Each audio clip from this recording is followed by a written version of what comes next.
Hello students. Public எக்ஸாம்க்கு இன்னும் ரொம்ப குறைந்த நாட்கள் தான் இருக்கு. அதுலயும் பிப்ரவரியில ஒரு 15 நாள் நமக்கு ப்ராக்டிகல்ஸ்லயே போயிடும். இந்த கம்மியான டைம்ல எப்படி படிக்கிறதுங்கிற டென்ஷன்லயே உங்களுக்கு பாதி டைம் வேஸ்ட் ஆயிரும். இப்பயும் நம்ம கரெக்டா பிளான் பண்ணி படிச்சோம்னா நம்மளோட சிலபஸை வெற்றிகரமா முடிச்சு நல்ல மார்க் வாங்க முடியும். அது எப்படிங்கிறத தான் இந்த வீடியோல பார்க்க போறோம். முதல்ல ஒவ்வொரு சப்ஜெக்டையும் அப்படியே வரிசையா படிக்காம அதுல என்னென்ன இம்பார்ட்டன்ட் டாபிக்ஸ்னு ஐடென்டிஃபை பண்ணுங்க. இப்போ எக்ஸாம்பிளுக்கு ஃபிசிக்ஸ்ல பார்த்தீங்கன்னா 12th ஸ்டாண்டர்ட்ல யூனிட் 1, 2, 5, 8, 9, 11 இதெல்லாம் இம்பார்ட்டன்ட் டாபிக்ஸ் ப்ளஸ் ஈஸியான டாபிக்ஸ். அப்போ இதெல்லாம் முதல்ல படிச்சிருங்க. அதே மாதிரி 11th ஸ்டாண்டர்ட் ஃபிசிக்ஸ்ல யூனிட் 1, 2, 3, 7, 9 இதெல்லாம் முதல்ல படிச்சிடலாம். இந்த மாதிரி ஒவ்வொரு சப்ஜெக்ட்லையும் இம்பார்ட்டன்ட் டாபிக்ஸை முதல்ல கவர் பண்ணிட்டு மற்ற டாபிக்ஸை அதுக்கு அடுத்து படிங்க.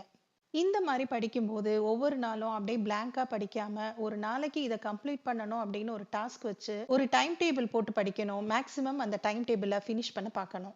படிச்சது மனசுல நிக்கவே மாட்டேங்குது, மறந்து போகுதுங்கிற ப்ராப்ளம் நிறைய பேருக்கு இருக்கும். அதனாலேயே நமக்கு படிக்கிறதுக்கு நிறைய டைம் எடுக்கும்.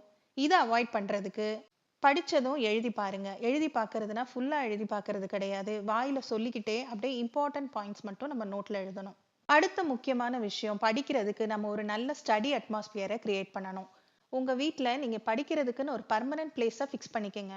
உங்களுக்கு தனியா ரூம் இருக்கணும், டேபிள் சேர் இருக்கணுங்கிற அவசியம் இல்லை. இருக்கிற பிளேஸ்ல உங்களுக்குன்னு ஒரு தனி இடத்தை உருவாக்கிக்கங்க. இதுவே போதுமானது. படிக்கும்போது உங்களை டிஸ்ட்ராக்ட் பண்ற எந்த விஷயத்தையும் பக்கத்துல வச்சுக்காதீங்க. முக்கியமா ஃபோன். நான் ஃபோன் பேச மாட்டேன், சும்மா தான் பக்கத்துல வச்சிருக்கேன் அப்படின்னு நம்ம சொன்னாலுமே அந்த ஃபோனை பார்த்ததும் நம்ம மைண்டு கண்டிப்பா டிஸ்ட்ராக்ட் ஆகும். அதுல வர்ற மெசேஜ் டோன் இது எல்லாமே நம்மளை டிஸ்டர்ப் பண்ணும். உங்க வீட்டில் இருக்கவங்ககிட்ட நான் படிக்க போறேன், என்னை டிஸ்டர்ப் பண்ணாதீங்கன்னு சொல்லிட்டு போயிருங்க. படிக்கும்போது ரொம்ப சோம்பேறித்தனமா அல்லது எக்ஸாஸ்டடா இருந்தீங்கன்னா போமோடோரோ டெக்னிக் அப்படிங்கிற இந்த மெத்தடை ஃபாலோ பண்ணி பாருங்க. இந்த மெத்தட் படி 25 மினிட்ஸ் நீங்க படிச்சீங்கன்னா 5 மினிட்ஸ் ரெஸ்ட் எடுத்துக்கலாம். ஒரு அலாரம் கிளாக் அல்லது டைமர் எடுத்துக்கங்க. 25 மினிட்ஸ்க்கு அலாரம் வைங்க.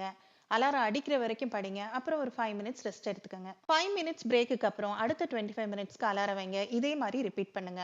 இந்த மாதிரி ஒரு ஷார்ட் டியூரேஷன்ல படிக்கும்போது படிக்கிறது நமக்கு ஒரு சுமையா தெரியாது, ஈஸியா படிக்கலாம்.